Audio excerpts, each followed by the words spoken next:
दोस्तों, फिल्मी दुनिया में सितारों के लव रिलेशंस के बारे में कई चर्चाएं आती रही हैं और इसी में एक चर्चा जो काफ़ी मशहूर और फेमस रही है धर्मेंद्र और हेमा मालिनी की, और दिलचस्प भी रही है। धर्मेंद्र हेमा मालिनी से 13 साल बड़े थे।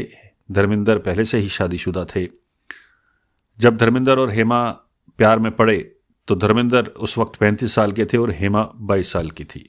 जहां हेमा मालिनी उस वक्त अपने फिल्म कैरियर को बनाने में ही लगी थी, वहीं धर्मेंद्र अपने कैरियर के शिखर पे थे।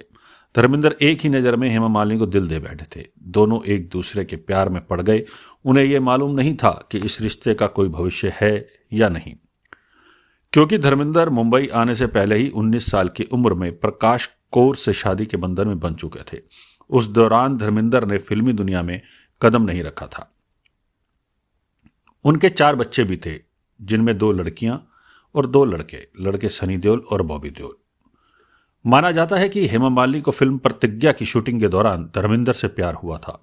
शादीशुदा मर्द के प्यार में पड़ने की वजह से हेमा मालिनी के पिता ने खूब नाराजगी जाहिर की थी। उन्होंने हेमा मालिनी का रिश्ता कहीं और तय किया था। बहुत ही कम लोग जानते हैं कि हेमा मालिनी के पिता ने जिनसे उनका रिश्ता तय किया था वह कोई और नहीं, उस दौर के फेमस बॉलीवुड अभिनेता जितेंद्र थे।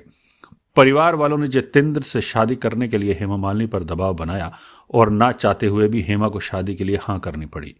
कहा जाता है कि जब हेमा मालिनी की शादी की बात धर्मेंद्र को पता चली तो वे शादी तुड़वाने के लिए हेमा के घर तक पहुंच गए। उन्होंने फिर हेमा मालिनी से बात की और जितेंद्र से शादी ना करने के लिए उन्हें मना लिया। भले ही धर्मेंद्र और हेमा मालिनी की जोड़ी बड़े पर्दे पर आसानी से सफल हो गई हो, लेकिन असल जिंदगी में एक होने के लिए दोनों को काफी मुश्किलों का सामना करना पड़ा। कहा जाता है कि उस वक्त उनकी शादी में 2 दिक्कतें थी। एक तो हेमा मालिनी के पिता और दूसरा धर्मेंद्र का शादीशुदा होना। सन 1978 में हेमा मालिनी के पिता की मृत्यु हो गई थी, जिसके बाद हेमा मालिनी अकेले पड़ गई थी। धर्मेंद्र से हेमा का अकेलापन नहीं देखा गया। आखिरकार 1980 में हेमा और धर्मेंद्र ने शादी कर ली, लेकिन इससे पहले धर्मेंद्र और हेमा को धर्म परिवर्तन करना पड़ा था, क्योंकि धर्मेंद्र पहले से शादीशुदा होने की वजह से कानूनी तौर पर शादी नहीं कर सकते थे।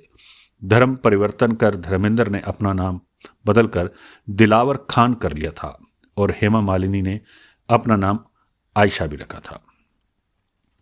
दोस्तों, इसी तरह से हम आपको कहानियां सितारों की बताते रहेंगे। चैनल को सब्सक्राइब करना ना भूलें। शुक्रिया, धन्यवाद, थैंक यू।